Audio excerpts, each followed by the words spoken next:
Hello दोस्तों, कहानी के भाग 25 में आपका स्वागत है। अगर आपने इस कहानी के पहले भाग नहीं देखे हैं तो आप उन्हें हमारे चैनल पर जाकर देख सकते हैं। तो चलिए शुरू करते हैं आगे की कहानी। बताइए जल्दी से पा, मुझे बहुत डर लग रहा है। आप कुछ बोल क्यों नहीं रहे हैं? देखिए पा, अगर कुछ हो गया ना मेरी छवि को तो मैं इस हॉस्पिटल को ही आग लगा दूंगा। सच कह रहा हूँ मैं। राजेश जी उसके कंधे पर हाथ रखकर बोले, घबराओ मत बेटा, डॉक्टर अभी आएंगे और बताएंगे, बस खुद को संभालो। ऋत्विक बोला, कैसे संभालूं खुद को मैं पा? वो लड़की नहीं है, मेरे जीने की वजह है वो। मेरे दिल की धड़कन उसी के नाम से चलती है और आज वो वहां आईसीयू के बेड पर लेटी हुई है और यहाँ मेरी जान सुखाकर। ऐसे मैं कैसे सुकून से रह सकता हूँ? ऐसा लग रहा है जैसे किसी ने मेरे दिल की धड़कनें रोक दी हो। किसी ने मुझे अंधेरे कमरे में बांध कर एक कॉर्नर में बिठा दिया हो। ऐसी घुटन हो रही है दिल में मेरे। उधर डॉक्टर आईसीयू में शवी को एग्जामिन कर रहे थे। डॉक्टर बोले, इनका खून बहुत ज्यादा बह चुका है और खासकर सर की चोट तो बहुत गहरी है। कुछ गलत हो उससे पहले जल्द से जल्द इनका ऑपरेशन करना पड़ेगा और साथ ही इनका ब्लड ग्रुप चेक करके ब्लड का अरेंजमेंट करो जल्दी। ये ऋत्विक सिंघानिया की होने वाली बीवी है, वही ऋत्विक सिंघानिया जिनकी बदौलत हमारा हॉस्पिटल ग्रो कर रहा है। उनकी जान बसती है इनमें। इन्हें बचाना हमारा एक तरह से मिशन है जिसे हमें हर कीमत पर पूरा करना है। सबने उसकी हाँ में हाँ मिलाई और ऑपरेशन की तैयारी करने लगे। उधर ऋत्विक राजेश जी से बात कर ही रहा था कि उतने में आरुष और अलीशा भी वहां पहुंच गए। आरुष को देखते ही ऋत्विक का गुस्सा और बढ़ गया और वो अपनी बात खत्म किए बिना ही आरुष की तरफ चल पड़ा और उसका हाथ पकड़कर गुस्से से उसे दूसरी ओर लेकर चल दिया। आरुष उसके ऐसे बिहेवियर से बहुत हैरान हुआ और अलीशा को भी उन्हें इस तरह जाते हुए देखकर अजीब लगा और वो सीधे हॉस्पिटल के कॉरिडोर की ओर चल पड़ी। इधर ऋत्विक ने आरुष को एक जगह लाके दीवार से धक्का दे दिया और गुस्से से उसकी ओर देखे जा रहा था। आरुष कुछ समझ नहीं पा रहा था तो वो हैरानी से बोला, क्या हुआ है ऋत्विक? तुम ऐसे वियर्ड बिहेव क्यों कर रहे हो? क्या हो गया है? ऋत्विक उसे कॉलर से पकड़ते हुए गुस्से से बोला, क्या हुआ है? अभी भी पूछ रहे हो मुझे? मुझे सब पता है तुम्हारा दोगलापन। मेरे सामने जो शरीफ बनने का नाटक करने की कोशिश भी मत करना। पर एक बात मेरी कान खोल कर सुन लो आरुष, अगर मेरी जाना को कुछ भी हुआ ना तो तुम्हारी जान अपने इन्हीं हाथों से ले लूंगा मैं। इसलिए प्रार्थना करना कि मेरी जाना जल्द से जल्द ठीक हो जाए, वरना ऋत्विक सिंघानिया का डार्क साइड तुम्हारे लिए कितना भयानक होगा ये तुमने कभी सपने में भी नहीं सोचा होगा। उसकी बात पर आरुष हैरानी से बोला, तुम क्या बोल रहे हो? मुझे कुछ समझ नहीं आ रहा है। ऋत्विक उसका कॉलर और दबाते हुए बोला, मतलब सुनना चाहते हो ना तो साफ साफ सुनो। मैं ये कह रहा हूँ कि मुझे पता है कि शबी के साथ जो भी हादसा हुआ है वो जानबूझकर करवाया गया है और ये सब ही तुमने ही करवाया है। अब समझे क्या कहना चाह रहा हूँ मैं? आरुष गुस्से से उसे हाथ से अपना कॉलर झटकते हुए बोला, क्या बकवास कर रहे हो तुम ऋत्विक? दिमाग तो खराब नहीं हो गया है ना तुम्हारा? होश में भी हो? क्या बोल रहे हो? मैं शबी के साथ ऐसा करूंगा? इतना घटिया समझ रखा है मुझे?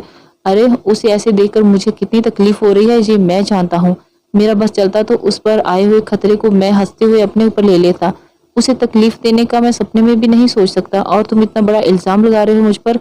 ऐसा सोच भी कैसे सकते हो तुम? ऋत्विक बोला, क्योंकि इस सगाई से अगर कोई सबसे ज्यादा नाखुश था तो वो तुम थे आरुष। तुम कभी नहीं चाहते थे कि मेरी और शवि की सगाई हो, क्योंकि तुम शवि को मुझसे छीनना चाहते थे, मुझसे जीतना चाहते थे। लेकिन तुम हार गए क्योंकि जाना मुझसे प्यार करती थी। हम दोनों एक दूसरे से प्यार करते हैं। ये बात तुम्हारी ईगो को हर्ट कर गई और तुम्हें लगा कि अब तुम शवि को मुझसे छीन नहीं पाओगे, इसलिए तुमने ये सोचा कि तुम मुझे रास्ते से हटा दोगे तो आराम से शवि तक पहुंच जाओगे। लेकिन उसने मेरे ऊपर आए हुए खतरे को अपने ऊपर ले लिया और उससे आगे वो कुछ बोल ही नहीं पाया और घुटने के बल जमीन पर बैठ गया और अपना चेहरा अपने हाथों से ढककर रोने लगा। उसे ऐसा रोते देखकर आरुष की भी आंखें बाहर आई। उसने ऋत्विक के कंधे पर हाथ रखा और बोला, देखो ऋत्विक, ये सच है कि मैं शवि से प्यार करता हूँ, लेकिन उसे एक आंच भी आई ये मैं कभी नहीं चाहूंगा। तुम बिल्कुल गलत सोच रहे हो मेरे बारे में। उस पर हमला मैंने नहीं करवाया, लेकिन जिसने भी करवाया है उसे जरूर ढूंढ निकालूंगा। उसकी बात पर ऋत्विक थोड़ा संभला और उठा और उसके सामने खड़ा हो गया और बोला, मुझे नहीं पता कि तुम्हारी बात में कितनी सच्चाई है, लेकिन इतना जरूर जानता हूँ कि जिसने भी किया है ये, उसे अब मुझसे भगवान भी नहीं बचा पाएंगे। उसने सीधे मेरी जान को नुकसान पहुंचाने की कोशिश की है। अब वो बस अपनी जान की सलामती की दुआ मांगे। आरुष वहां से जाने लगा और पलटकर बोला, और हाँ, मुझे हमदर्दी तुमसे नहीं है इस वक्त, मुझे सिर्फ शवि की परवाह है। बाकी तुम्हारे और मेरे बीच की दीवार तो आज भी वैसी है। सही कहा तुमने, मैं बिल्कुल भी खुश नहीं हूँ तुम्हारी सगाई से और ना ही मैंने अभी हार मानी है। शवि मेरे लिए आज भी मेरी मिस फेरी ही है और मौका मिला तो उसे तुमसे छीन जरूर लूंगा। बस फिलहाल उसकी सलामती की दुआ मांग रहा हूँ। खैर चलता हूँ।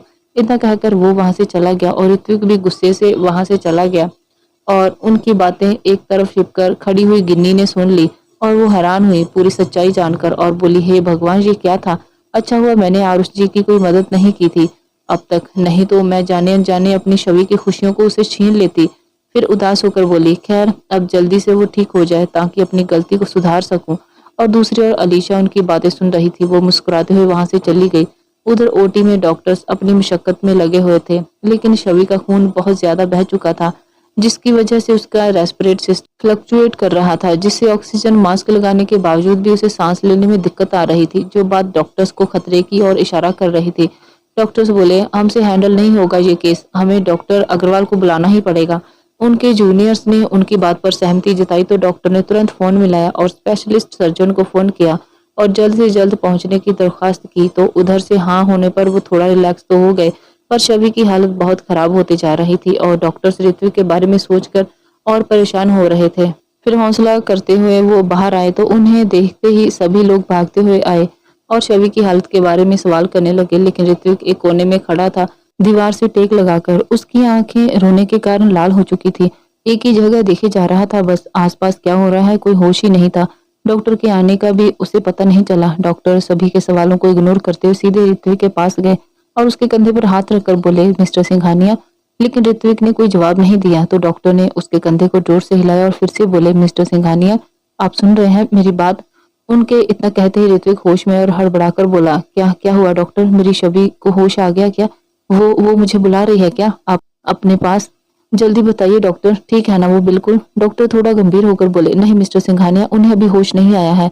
हम अपनी तरफ से पूरी कोशिश कर रहे हैं, पर क्या डॉक्टर? पर अब आप कहना क्या चाहते हैं?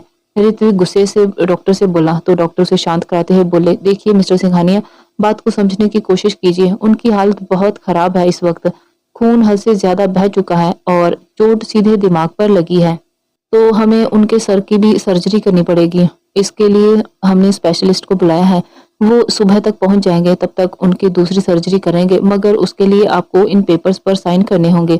इतना कहकर डॉक्टर्स ने ऋत्विक के सामने कुछ डॉक्यूमेंट्स कर दिए। सब लोग समझने की कोशिश कर रहे थे कि डॉक्टर क्या कहना चाह रहे हैं। ऋत्विक हैरानी से बोला, कैसे कैसे पेपर हैं ये डॉक्टर? डॉक्टर शांत होकर बोले, देखिए मिस्टर सिंघानिया, बात को ध्यान से और ठंडे दिमाग से सुनिए और समझने की कोशिश कीजिए। इन पेपर्स में लिखा है कि अगर इन सर्जरी के दौरान मिसेस सिंघानिया को कुछ हो जाता है तो उसकी सारी जिम्मेदारी आप लेंगे। हम हॉस्पिटल का इसमें कोई, इसके आगे डॉक्टर कुछ बोल ही नहीं पाए क्योंकि ऋत्विक बात पूरी होने से पहले ही गुस्से से चिल्ला दिया, क्या बकवास कर रहे हैं आप डॉक्टर? आपकी हिम्मत भी कैसी हुई ऐसे घटिया शब्द अपने मुंह से निकालने की, वो भी मेरी छवि के लिए? आप डॉक्टर हैं, पेशेंट को हर हाल में बचाना आपका कर्तव्य है, समझे आप? वादा किया था आपने कि आप मेरी छवि को कुछ नहीं होने देंगे और अभी आप ये सब बोल रहे हैं उसके लिए, वो भी मेरे सामने। एक बात मेरी कान खोलकर सुन लीजिए डॉक्टर, मैं किसी भी पेपर पर साइन नहीं करने वाला। और दूसरी बात, मेरी जाना को कुछ भी नहीं होना चाहिए। कुछ नहीं मतलब कुछ भी नहीं, नहीं तो आपके हॉस्पिटल को मैं आग लगा दूंगा अपने हाथों से, समझे आप? डॉक्टर की बात सुनकर ऋत्विक के साथ साथ सब लोग बहुत हैरान हो गए। डॉक्टर राजेश जी के पास गए और उन्हें ऋत्विक को समझाने के लिए बोला और वो पेपर्स उन्हें थमाकर चले गए। और ऋत्विक अभी भी गुस्से से वैसे ही खड़ा था। राजेश जी ने उसे बहुत समझाने की कोशिश की पर वो बात समझने को तैयार ही नहीं था। छवि को खोने का डर उस पर हावी हुए जा रहा था और वही ये बात सुनकर अलीशा बहुत ही खुश हो रही थी। जब ऋत्विक नहीं माना तो सबके कहने पर राजेश जी ने खुद ही कांपते हाथों से उन पेपर्स पर साइन कर दिए, लेकिन साथ ही डॉक्टर के हाथ जोड़कर रिक्वेस्ट की कि उनकी बेटी को हर हाल में बचा लें, चाहे कुछ भी हो क्यों ना हो। डॉक्टर ने इमीडिएटली जाकर ऑपरेशन की तैयारी शुरू कर दी और जल्दी से खून चढ़ाने का भी इंतजाम कर दिया। ओटी की रेड लाइट को देखकर सबके दिल की धड़कनें रुकी हुई थी, लेकिन ऋतिक वहां से गायब था। दादी ने देखा और हैरानी से बोली, अरे चीकू कहाँ चला गया इस वक्त? उधर रात के 1:45 ऋत्विक शिव मंदिर के सामने खड़ा था, जो ऊंचाई पर था। ये वहां पहुंचने के लिए 50 सीढ़ियां चढ़ना पड़ता था। ऋत्विक ने वहां से एक ठेले से, जहां से पूजा की सामग्री मिलती थी, 2 रुई से बनी हुई जोत और एक माचिस ले लिए और सीढ़ियों के पास पहुंचकर दोनों जोत को घी लगाकर एक एक हाथ की हथेली पर रखकर उसी ठेले वाले से कहा कि वो इनको जला दे। ठेले वाले ने हैरानी से दोनों जोत जला दी तो ऋत्विक पहली सीढ़ी पर अपने घुटने के बल बैठ गया और घुटनों के बल ही वह सीढ़ियों पर आगे बढ़ने लगा। दोनों हाथों में जलती हुई जोत लेकर घुटने के बल वो मंदिर तक का रास्ता तय करने लगा, जिसे देखकर वो ठेले वाला भी हैरान हो गया। ऋत्विक छवि की सलामती के लिए अपनी परवाह किए बिना हाथों पर अपने प्यार और विश्वास की जोत लिए धीरे धीरे घुटने के बल सीढ़ियों पर चढ़ते जा रहा था। उधर हॉस्पिटल में डॉक्टर्स उसका खून रोकने के में कामयाब हो गए और उसे नया खून चढ़ाने लगे। लेकिन सर का ऑपरेशन करने के लिए वो अब स्पेशलिस्ट का इंतजार कर रहे थे। ऐसे करते करते सुबह के 7 बज गए और डॉक्टर भी अर्जेंटली वहां पहुंच चुके थे। उनके आते ही ऑपरेशन की तैयारी शुरू कर दी गई। बाहर सब लोग टेंशन के मारे इधर उधर घूम रहे थे। किसी ने रात से कुछ खाया ही नहीं था। पार्टी में आए हुए मेहमान भी ऐसे ही वापस चले गए थे, माहौल को मद्देनजर रखते हुए। उधर ऋत्विक ने सारी सीढ़ियां 1.5 घंटे में ही चढ़ ली थी और अब वो मंदिर तक पहुंच चुका था। उसके हाथ की जोत को लेकर उसने मंदिर में महादेव के चरणों में समर्पित कर दिया। अब सुबह हो चुकी थी तो मंदिर में श्रद्धालुओं को आना शुरू हो चुका था। लेकिन जो भी आता ऋत्विक को बड़े ही ध्यान से देखता, क्योंकि घुटनों के बल चलने की वजह से उसकी शेरवानी घुटनों से फट चुकी थी और चेहरे का नूर भी कहीं गायब था और कपड़ों तो पहले ही शवि के खून से पहले लथपथ थे।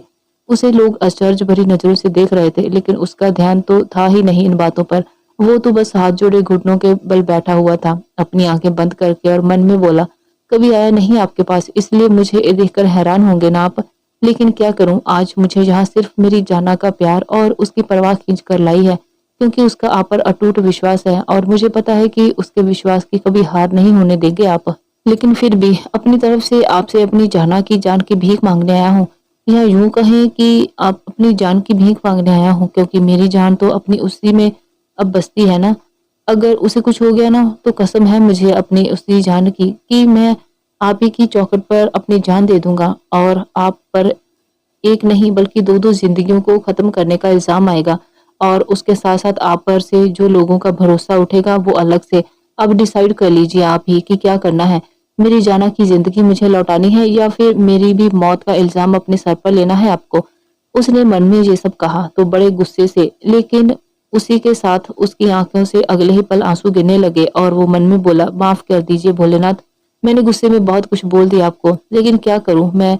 आप भी जानते हैं ना कि जब बात जाना की आती है तो मुझे और कुछ सोचता ही नहीं है, इसलिए ये सब बोल गया मैं। लेकिन आप बुरा मत मानना प्लीज। आपको पता है ना कि मैं कितना प्यार करता हूँ उससे। उसे ऐसी हालत में देखकर ऐसे लग रहा है कि जैसे मैं उसकी जगह हॉस्पिटल में लेटा हुआ हूँ और मेरी जान खतरे में है। सांसें नहीं ले पा रहा हूँ, दम घुट रहा है मेरा जैसे। मेरी जान बचा लीजिए आप, मुझे जीने की वजह देकर अब उसे मुझसे छीन कर मुझे मौत का करीब मत ले जाइए प्लीज। मेरी जाना को ठीक कर दीजिए। ये ऋत्विक सिंघानिया आपका एहसान कभी नहीं भूलेगा। हमेशा हमेशा के लिए आपके प्रति श्रद्धा और विश्वास बन जाएगा मेरा, बिल्कुल वैसे ही जैसे मेरी जाना करती है आप पर भरोसा। प्लीज, आज पहली बार मुझे ऐसा लग रहा है जैसे मेरे पास सब कुछ होते हुए भी कुछ नहीं है। ये पैसा, ये शोहरत, ये नाम आज मुझे बेमतलब लग रहे हैं। कुछ दिखाई नहीं दे रहा है सिवाय मेरी जाना के। उसे मुझे लौटा दीजिए। उसके बिना मेरा कोई वजूद नहीं है, मेरे जीने का कोई मतलब नहीं है। मुझे मेरे जीने की वजह वापस कर दीजिए भगवान प्लीज। वो हाथ जोड़े हुए घुटनों पर बैठे हुए महादेव की प्रतिमा से विनती कर रहा था। उधर ओटी में डॉक्टर के आते ही बिना देरी के ऑपरेशन की तैयारी शुरू कर दी गई थी। सुबह हो चुकी थी और ओटी की रेड लाइट अभी भी चल रही थी और उसी के साथ सबके दिलों की धड़कन भी बढ़ी हुई थी कि डॉक्टर क्या कहेंगे उनसे आके।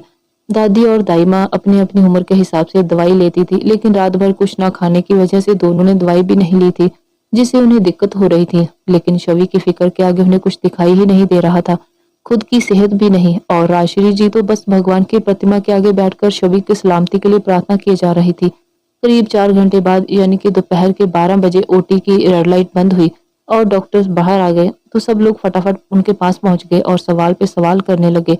डॉक्टर्स ने सबको शांत रहने को कहा। सब चुप हो गए तो राजेश जी ने पूछा, डॉक्टर साहब प्लीज बताइए कि हमारी बच्ची कैसी है, वो ठीक है ना, कब तक होश आएगा उसे, हमें बहुत डर लग रहा है। डॉक्टर ने उनके कंधे पर हाथ रखकर कहा, देखिए मिस्टर सिंघानिया, फिलहाल वो खतरे से बाहर है। इतना सुनते ही सबके चेहरे खिल गए। डॉक्टर आगे बोले, लेकिन उनके मुंह से लेकिन सुनकर सबका भरोसा डगमगाने लगा। राजेश जी बोले, लेकिन क्या डॉक्टर, शवि बेटा ठीक तो है ना, साफ साफ बताइए कि हुआ क्या है। डॉक्टर बोले, खतरे से तो वो बेशक बाहर है, लेकिन अभी तक उन्हें होश नहीं आया है, तो जब तक होश नहीं आ जाता तब तक कुछ कहा नहीं जा सकता। अगले 24 घंटों तक अगर उन्हें होश आ गया तो ठीक है, वरना उनके कोमा में जाने के चांसेस हैं वो भी 100%। इतना सुनकर सबकी टेंशन और बढ़ गई। डॉक्टर आगे बोले, पर अभी आप भगवान से प्रार्थना कीजिए कि ऐसा ना हो और उन्हें होश आ जाए, बाकी खतरा पूरी तरह से टल चुका है। इतना कहकर वो आगे बढ़ गए और पीछे पीछे दूसरे डॉक्टर भी चले गए। सब लोग अब कंफ्यूज हो गए थे कि खुश होना चाहिए या दुखी। एक तरफ शवि के ठीक होने का आश्वासन और दूसरी तरफ उसके कोमा में जाने की बात, जिसे वो चाहकर भी इग्नोर नहीं कर सकते थे। राजेश जी ने जल्दी से ऋत्विक को फोन किया, जो अभी भी मंदिर में एक पिलर से पीठ लगाकर बैठा हुआ था। फोन बजते ही उसने देखा और जल्दी से उठाया। राजेश जी ने उसे बताया कि शवि अब खतरे से बाहर है। तो वो उसे यकीन नहीं हुआ अपने कानों पर। राजेश जी फिर से बोले तो उसे होश आया और उसने एक नजर महादेव की प्रतिमा की तरफ देखा और आंखें बंद कर ली सुकून के मारे। और दूसरे ही पल हैरानी से उसकी आंखें बड़ी हो गई जब राजेश जी ने पूरी बात बताई। तो अगले ही पल बिना कुछ बोले ही वो हॉस्पिटल के लिए निकल पड़ा। और चूंकि वो चल के मंदिर आया था, इसलिए उसे अब ऑटो से हॉस्पिटल पहुंचना पड़ा। लेकिन पहले से कोई उसे ऑटो में बैठाने को तैयार ही नहीं था, क्योंकि उसका हुलिया इस वक्त ऋत्विक सिंघानिया जैसा नहीं लग रहा था। उसके कपड़ों से लोग उसे शक भरी नजरों से देखते। बड़ी मुशक्कत के बाद उसे ऑटो मिला और कुछ देर बाद वो हॉस्पिटल पहुंचा और सीधे डॉक्टर्स के कैबिन की ओर चल दिया। उसने डॉक्टर से पूछा, ये क्या कहा आपने डॉक्टर? मेरी शवि को अगर 24 घंटे में होश नहीं आया तो क्या क्या सच में वो कोमा कोमा में चली जाएगी? कह दीजिए कि ये झूठ है डॉक्टर, प्लीज कह दीजिए कि उसे अभी थोड़ी देर में होश आ जाएगा, प्लीज डॉक्टर प्लीज। वो डॉक्टर के सामने हाथ जोड़ने लगा तो डॉक्टर ने उसे कंधों पर हाथ रखा और बोले, मिस्टर सिंघानिया, हम भी यही चाहते हैं कि उन्हें होश आ जाए, लेकिन मैं आपको झूठी तसल्ली भी नहीं देना चाहता। उनकी जो हालत थी हॉस्पिटल आने के बाद, उस नजरिए से देखें तो आप बहुत लकी हैं कि वो अब खतरे से बिल्कुल बाहर हैं, वरना उनकी हालत में अगर कोई और मरीज होता तो हमें बहुत दिक्कत हो जाती। पर शायद अब सबकी दुआएं का ही असर है कि उनकी जान बच गई, लेकिन उनका होश में आना अभी बाकी है। मान के चलिए कि 50% खतरा टल चुका है और 50% रह गया है, जो हम भी चाहते हैं कि जल्द से जल्द टल जाए। भगवान पर भरोसा रखिए, अगर इतना बड़ा खतरा टाल दिया है उसने तो ये तो छोटी सी बात है उसके लिए। बस आप प्रार्थना करते रहिए और आप चाहें तो उनसे मिल सकते हैं। नो प्लीज एक्सक्यूज मी, मुझे जरा दूसरे पेशेंट को देखने जाना है, कहकर वो वहां से चले गए और ऋत्विक फिर से वैसे बेसुध सा होकर चल पड़ा शवि की तरफ, क्योंकि अब उसे आईसीयू से रूम में शिफ्ट कर दिया गया था। राजेश जी उसे आवाज लगाते रह गए, पर वो अपनी ही लैब में जाए जा रहा था। ऋत्विक के कदम शवि के रूम के बाहर जाके थम गए। वहां लगे शीशे से उसने झांका तो सामने बेड पर शवि लेटी हुई थी। उसके चेहरे पर ऑक्सीजन मास्क और सर पर पट्टी बंधी हुई थी। आंखें बंद थी, जो कब खुलेंगे किसी को पता नहीं था। उसे ऐसे देखकर ऋत्विक की आंखों से खुद ब खुद ही आंसू बहने लगे। हिम्मत नहीं हो रही थी अंदर जाने की। अपनी जाना को इस हालत में देखने का साहस नहीं जुटा पा रहा था वो। तभी पीछे से राजेश जी ने उसके कंधे पर हाथ रखकर उसे हिम्मत दी तो ऋत्विक ने हिम्मत करके दरवाजा खोला और अंदर चल गया और राजेश जी बाहर ही रुक गए। ऋत्विक अंदर जाके धीरे धीरे उसकी तरफ बढ़ने लगा। पैर साथ नहीं दे रहे थे, पर फिर भी वो आगे बढ़ा और जाके शवि के माथे पर किस किया और बेड के पास बैठ गया। उसके सर पे प्यार से हाथ फेरा। उसे देखकर राजेश जी भी अपने आंसुओं को आने से रोक नहीं पाए, इसलिए वो वहां से चले गए। ऋत्विक भारी गले से बोला, बहुत मजा आता है ना तुम्हें जाना, मुझे यूं तड़पाने में, क्यों कर रही हो मेरे साथ ऐसा? कितना खुश था मैं तुम्हारे साथ, मुझे लगा था कि अब कभी कोई दुख तकलीफ तुम्हारे आसपास भी नहीं भटकने दूंगा, पर देखो ये क्या हो गया। मेरे होते हुए भी इतना बड़ा हादसा हो गया तुम्हारे साथ और मैं कुछ नहीं कर पाया। मेरे ऊपर आए खतरे को तुमने अपने ऊपर ले लिया, खुद की परवाह किए बिना। इतना प्यार करती हो मुझसे, लेकिन मैं तो फेल हो गया ना तुम्हें बचाने में। देखो कितनी चोट लगी है तुम्हें, कितना खून बहा है तुम्हारा। प्लीज जाना, जल्दी से होश में आ जाओ, अब और नहीं रह सकता तुम्हारे बिना मैं। बहुत तकलीफ हो रही है तुम्हें यूं देखकर। जल्दी से उठो और मुझसे बात करो, चाहे तो झगड़ा करो, मुझे डांटो, कुछ भी करो, पर उठो। अब इतनी देर तक कौन सोता है? देखो सब कितने परेशान हैं तुम्हारे लिए। और जब डॉक्टर ने कहा कि कुछ भी हो सकता था तो सब मानो मेरी जान निकल गई थी जाना। अगर तुम्हें सच में कुछ हो जाता ना जाना, तो मैं तुम्हारे उसी भगवान के आगे अपनी जान दे देता, क्योंकि तुम्हारे बिना जीने का ख्याल भी नहीं आता मेरे मन में। इसलिए प्लीज अब ठीक हो जाओ और आंखें खोलो। चलो घर भी चलना है हमें जल्द से जल्द। तुम ठीक होगी तभी तो शादी की डेट पक्की होगी ना। वो उससे अपने मन की बातें कर रहा था और बाहर सब यही सोच रहे थे कि शवि को होश आएगा या नहीं, और अगर नहीं आया तो ये सोचकर सबकी जान निकले जा रही थी।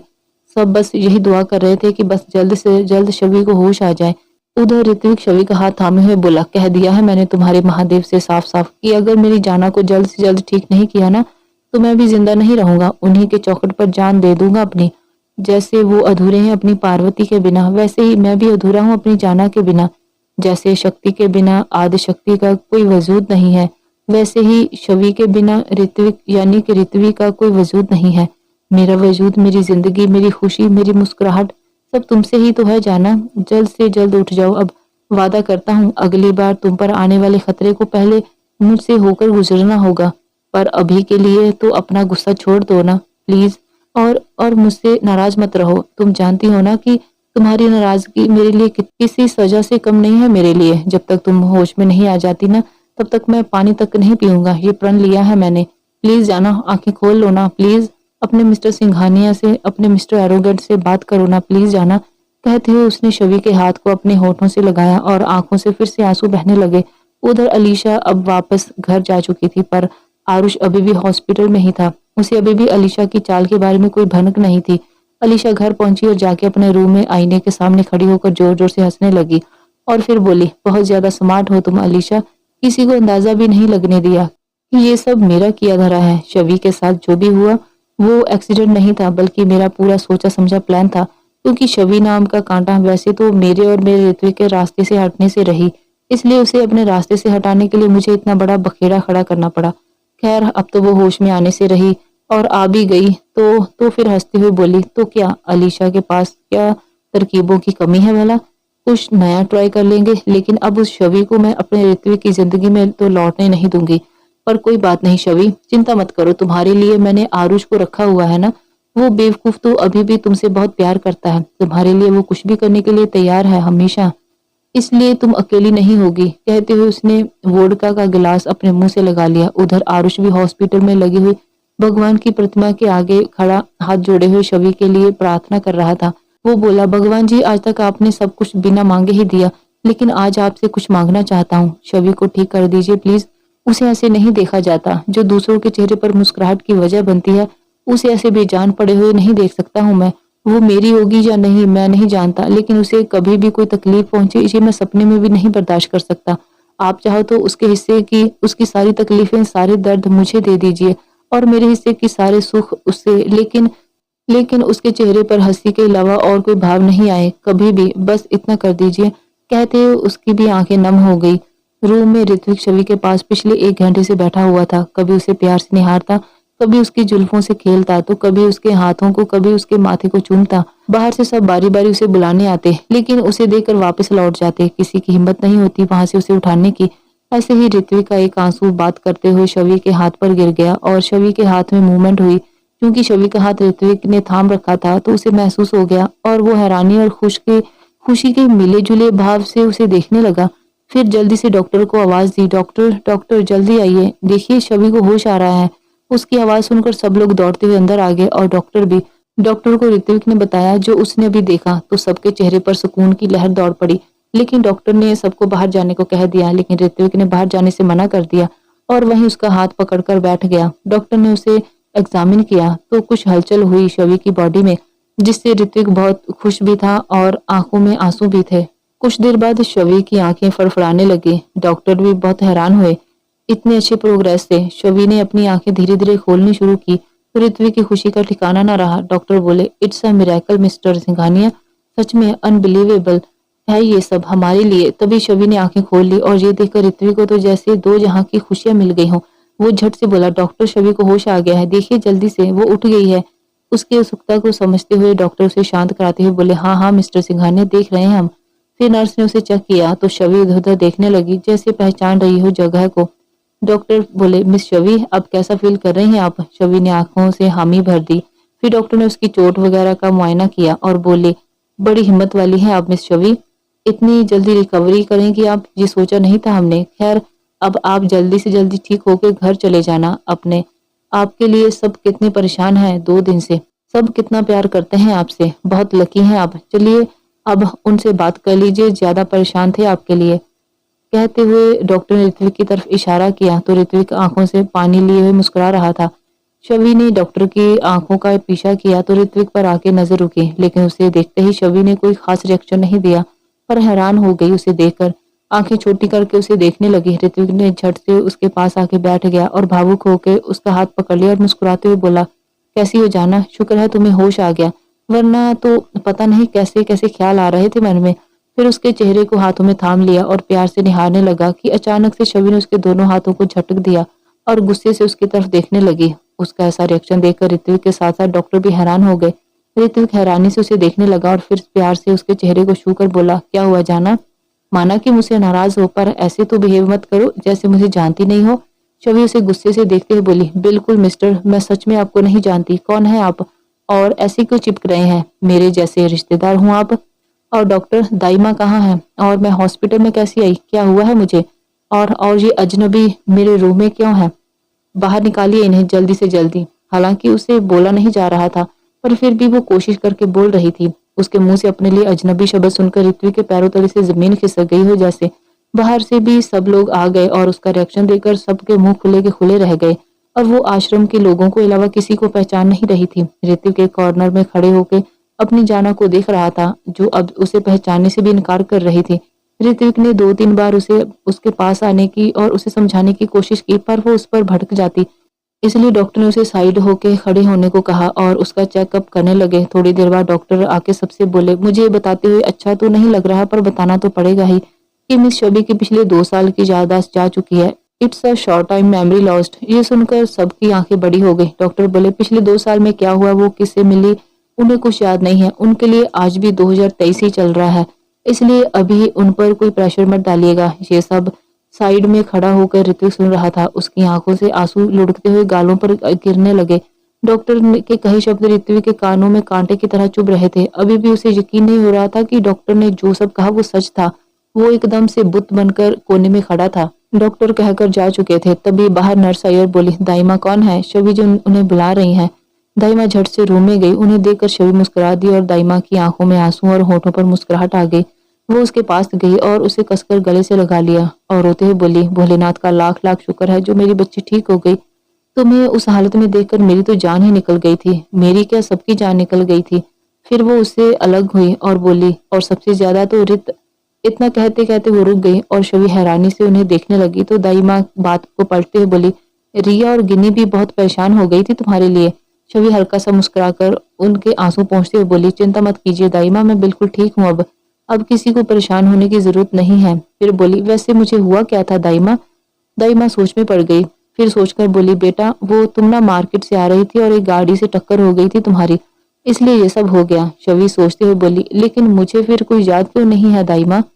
वो दिमाग पर जोर लगाने लगी और उसके सर में दर्द होने लगा तो दाइमा ने उसे लेटा दिया और डॉक्टर ने उसे रेस्ट का इंजेक्शन लगा दिया और शबी को नींद आ गई। दाइमा बाहर चली गई तो सब लोग उसे पूछने लगे, क्या हुआ? दाइमा ने सबको बताया तो सब लोग ऋत्विक की तरफ देखने लगे, जो अभी भी वैसे ही कॉर्नर में खड़ा था बिना सुध-बुध के। अंबर सबके लिए खाना लेकर आया क्योंकि किसी ने कुछ खाया ही नहीं था 2 दिन से। सबने बेमन से थोड़ा बहुत खा लिया। अंबर ने ऋत्विक को बहुत जोर दिया कि वो कुछ खा ले, लेकिन ऋत्विक ने बात नहीं मानी और उसे खुद को अकेला छोड़ने को कह दिया। तो अंबर ने उसके कंधे पर हाथ रख दिया उसे हिम्मत देने के लिए। राजेश जी ने जाके डॉक्टर से पूछा कि शबी को डिस्चार्ज कब मिलेगा, तो डॉक्टर बोले अभी भी 3-4 दिन तो लगेंगे ही उनकी हालत स्टेबल होने में, इसलिए कम से कम 4 दिन और यहाँ रहना होगा। कुछ देर बाद शबी को होश आया तो वो दाइमा, रिया और गिन्नी से मिली और बाकी बच्चों का पूछा तो दाइमा बोली, वो सब आश्रम में तुम्हारा बेसब्री से इंतजार कर रहे हैं, जल्दी से ठीक हो जाओ। राजेश जी, राजश्री जी और दादी माँ को उन्होंने ये कहकर मिलवा दिया कि हमारे आश्रम के लिए ये लोग सबसे ज्यादा डोनेशन देते हैं और हमारे परिवार की तरह ही हैं, इसलिए मिलने आए हैं। शबी उनसे तो बहुत प्यार से मिली। अंबर ने भी मिल लिया। आरुष भी ये कहकर मिल लिया कि भले ही वो उसे भूल चुकी है, लेकिन हमारी अभी 4 महीने पहले ही दोस्ती हुई थी। सबके कहने पर वो मान गई और उसे अच्छे से मिल ली। सबने मिल लिया और रह गया हमारा ऋत्विक, जो बाहर मुंह लटकाए हुए बैठा था। अंबर आया और बोला, ऋत्विक कुछ खा लो यार, कब तक ऐसे उदास होकर बैठे रहोगे और भूखे रहोगे? हमारे लिए सबसे जरूरी ये है कि शबी ठीक है, सही सलामत है। याददाश्त का क्या है, आज नहीं तो कल आ ही जाएगी। ऋत्विक उसकी तरफ हारी हुई नजरों से देखकर बोला, आ ही जाएगी नहीं, आनी ही होगी उसकी याददाश्त वापस। आखिर कैसे भूल सकती है वो मुझे, मेरे प्यार को, हमारे प्यार को? सब याद है उसे। जो नहीं याद उनसे भी मिल लिया और उसने, मैं जो कब से तड़प रहा हूँ उसे महसूस करने के लिए, उसे बात करने के लिए, उसे ये बताने के लिए कि ये 2 दिन से मैं भी मौत से लड़ रहा हूँ उसके बिना, लेकिन वो तो मेरी शक्ल भी नहीं देखना चाहती। इतना कहते हुए उसकी आंखें फिर से नमी आ गई। तो दोस्तों ये थी आज की कहानी। आगे कहानी में क्या होगा जानने के लिए देखिए कहानी का अगला भाग। आपको ये कहानी कैसी लगी कमेंट बॉक्स में जरूर बताएं। वीडियो को लाइक शेयर करें, चैनल पर नए हैं तो चैनल को सब्सक्राइब जरूर करें। मिलते हैं अगले भाग में। धन्यवाद।